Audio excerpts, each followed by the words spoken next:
My husband left the responsibilities of taking care of his own father and all the housework to me and hangs out until dawn every day without giving me enough living expenses. He asked me to dedicate my time to the care of my sick father-in-law. I quit my job as a nurse, which I loved, and devoted myself to him. And yet, Are you asking me for money again? We can't live on such a small amount again this month.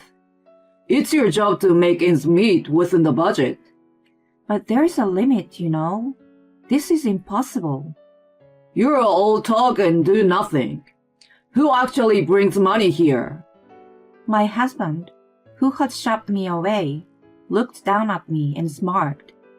You are only eating money instead of making it. You are like a parasite. How dare you? If I leave you, you won't be able to survive. At best, you should flatter me so that I don't throw you away. I can divorce you anytime I want. You see? He flaunted papers in front of my face. He threw them at me and walked out of the living room. I picked the scattered paper up and spread them out on the floor. Unintentionally, my mouth made a smile when I saw the title Petition for Divorce. He believed that I was the one to suffer from the split. Not at all. I was not surprised since he wasn't aware of something important. How pathetic. I dialed the lawyer's number as I stared at the papers. My name is Michelle. I was a nurse at a private hospital. It was a tough job, with night shift and many days without breaks. Being a nurse had been my dream since I was a little girl. I found it as rewarding as it was hard. I truly loved my job. Although my husband Ryan and I seldom saw each other due to our busy schedules, we never had friction, and our marriage somehow carried on smoothly. My life changed drastically after an incident. One day, my father-in-law, Ryan's only living family member, suddenly became incapacitated. He was living alone at that time and was no longer able to take care of himself. He needed nursing care. Of course, Ryan was worried about him and asked me to take care of him. He told me that he would work harder, so he wanted me to quit my job and devote myself to caring for my father-in-law. I suggested we take advantage of the many convenient nursing care services available those days. He worried that his father would feel too uncomfortable having a stranger take care of him. I didn't want to quit my job, but my father-in-law was always very good to me. I well knew that his personality was too considerate of others. I understood Ryan's concern and finally decided to leave my job after much consideration. He also promised to help me with the housework as much as possible. I was sure that we were able to handle the new living arrangement. Things went well at first when we started living with my father-in-law. Ryan kept his promise and helped me around the house. Although the money we could spend was not much, we just needed to live modestly to get by. As time went on, Ryan became lazier and less helpful and gave me less money. When a year passed, not only did he stop helping me completely, but started spending his salary as he wanted. He didn't make a lot of money to begin with. Our incomes were cut in half when I quit my job, and we were in a financially difficult situation. In between taking care of my father-in-law, I looked for cheap groceries and had to drive far out to buy them. When Ryan wasn't around, I ate as simply as possible. I couldn't afford to buy new clothes or go to the hairdresser. When the living became too tight, I asked Ryan for help, but he always got annoyed with the word money. "Hey honey, about the living expenses this month." I gave you the money already. "Yes, but it's less than last month. I can't make ends meet with that." Are you kidding me? It's your job to manage within the budget. "But it's too small. After I quit my job, it's been a constant struggle. Please put more in the house." What the hell? It's my hard-earned money. How I spend it is up to me. I won't stop you from spending it. I'm asking to at least give me enough to live on. You're talking all high and mighty. Just because you are a nurse, you still think you're so important. You may have made good money in the past, but now you are unemployed. You are a parasite that doesn't make any money. All you have to do is be quiet and do as I say. When I gave him a hard time, he became so infuriated that I could not handle him. No matter how much I pleaded, I could not get him to increase the amount. I had to take out my own savings from when I was working. I was exhausted from worrying about the critical financial situation every month, and from listening to Ryan's verbal abuse. Even in the midst of all this, my father-in-law always thanked me for even the smallest of things. He knew that we were having a hard time making ends meet and tried to give me his pension. He was a really nice man and my only emotional support. Ryan's attitude and life, in general, were difficult to handle, but I enjoyed spending time with my father-in-law. I thought that if he was there for me, I was going to do my best. However, my only happiness was easily taken away. Nearly 2 years after I began caring for him, he suddenly passed away. That day, I was at the supermarket a little farther away because there was a special sale. I had gone out in the morning. I was worried about him, but he was doing well and even told me not to worry with a smile. I went out with peace of mind. While I was out, he collapsed and never came back. I was devastated that I blamed myself many times for leaving him. I regretted it over and over again, and no matter how much I cried, my tears never dried up. I couldn't dwell on my grief forever. It was time to prepare for his funeral. Ryan had served as a chief mourner, but only in public. He had forced me to do almost all of the preparations. It was the funeral of my father-in-law, who had been a great help to me. I would have rather done it all myself than had Ryan do the wrong thing. I did as I was told and made all the arrangements. Since it was a sudden event, nothing had been prepared in advance. I devoted every waking moment to it. I was so busy that my head felt like spinning. It helped me to snap out of the depression, so it was good for me after all. It would be a lie to say that I was not irritated by Ryan, who yelled at me, and when he was satisfied, he watched the TV without helping me. I still tried to do my best for my father-in-law. The attendees, however, expressed their sympathy for Ryan. No wonder. They didn't know our internal affairs, but I was at my limit. It was so sudden. It must have been hard to prepare. No, this is nothing. Just before he passed away, he required nursing care, wasn't he? You took really good care of him. He's my father who raised me, so I didn't think it was hard. With such a fine son, I'm sure he will be able to go to heaven in peace. I hope so too. I'm sure he appreciates you all for coming today. Thank you. Ryan wore a fake smile and chatted with attendees in a friendly manner. The details of the conversation made me sick, and I had the urge to start cursing him out.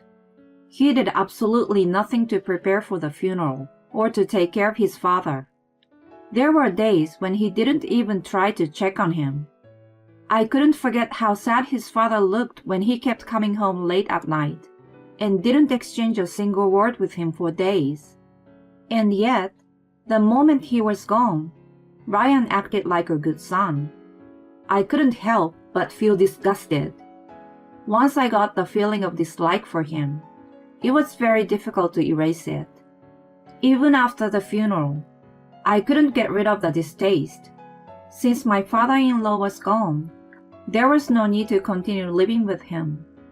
Divorce. The word crossed my mind.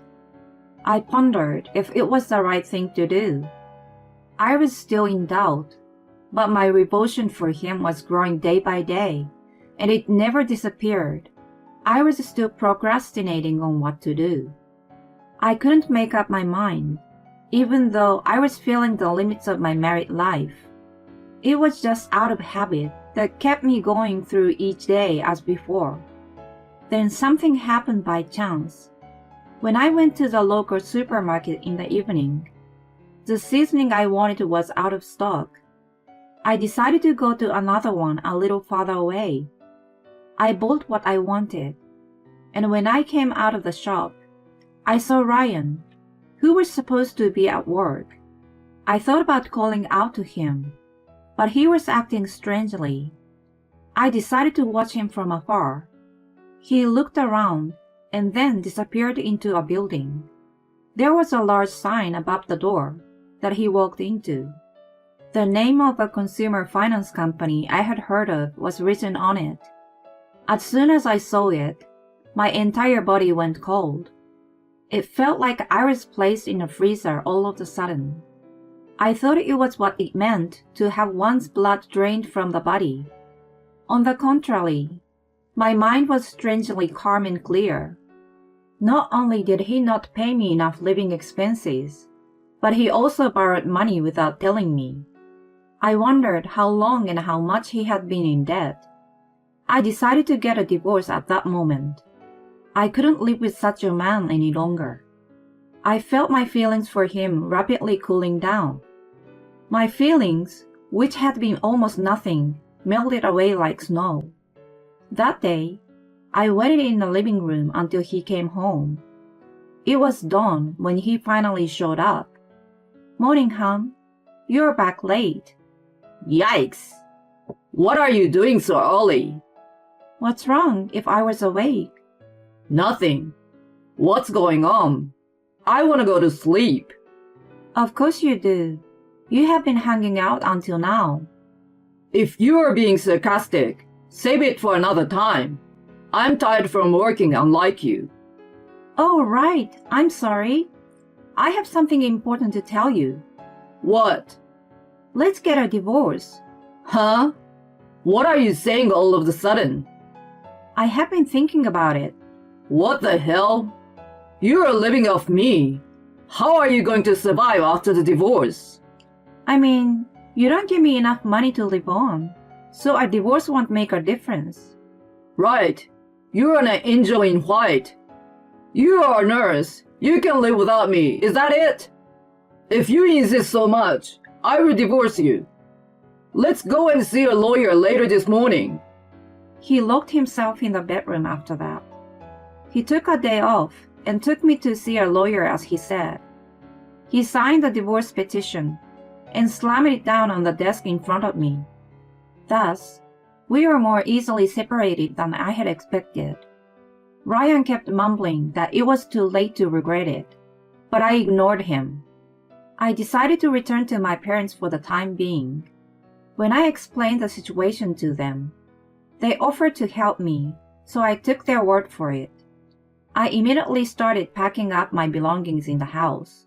While I was at it, I also cleaned my father-in-law's room and found his will in a chest of drawers. I told Ryan, who seemed more delighted than I had expected. He opened the envelope with great enthusiasm. When he finished reading it, he repeatedly mumbled it was a mistake. I peeked in from beside him, and I understood that there was nothing he had expected written on it. The will stated that the several stocks his father owned were bequeathed to me. It also enclosed a long, long letter of thanks to me. No, this is not true. Oh my God! Normally, I, the only son, inherit everything, don't I? That may be so, but the will says. You've got to be kidding me. This is ridiculous. But the will says. This is invalid. It has your father's signature on it. It was such a shock to him. He suddenly fainted and collapsed on the floor. I called an ambulance, but I felt like I was already a stranger to him, so I left the rest to the paramedics. He was taken to the hospital. I didn't think there was a need for me to wait for his return, so I packed up the rest of my belongings and left for my parents' house. Sometime later, when my life had settled down, I went to inform Ryan's relative, who had been kind to me, about the divorce. When she heard my story, she was very sympathetic and gave me a warm hug. When I had finished talking, she looked at me awkwardly, as if she was ashamed, and then she finally spoke in a hushed voice. Ryan had run up a large gambling debt behind my back. That was before we moved in with his father, and had been so since shortly after we were married. His love of gambling and his frequent trips to consumer finance companies had become a rumor in the small community. I felt ashamed that I had no idea, while other people knew and gossiped about it. I was too busy with work before moving in with my father-in-law, and afterward, I had no time for anything other than taking care of him.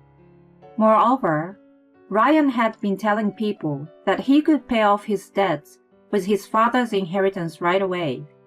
He had no doubt about it. The rumor must have reached his father from somewhere. Knowing that, he made his will. Ryan, who had been borrowing money in various places without care, relied on his inheritance. When he found out that he was getting nothing, he fainted with shock. He was released from the hospital in no time and returned home. Now he needs to pay off his debts himself and is living from hand to mouth. I, on the other hand, went back to my parents and took a break for a while. Now I am back to work as a nurse. My days are as busy as ever. I'm happy to have the work I love once again. I don't want to think about marriage for a while. Instead, I want to focus on my job and put my effort into it.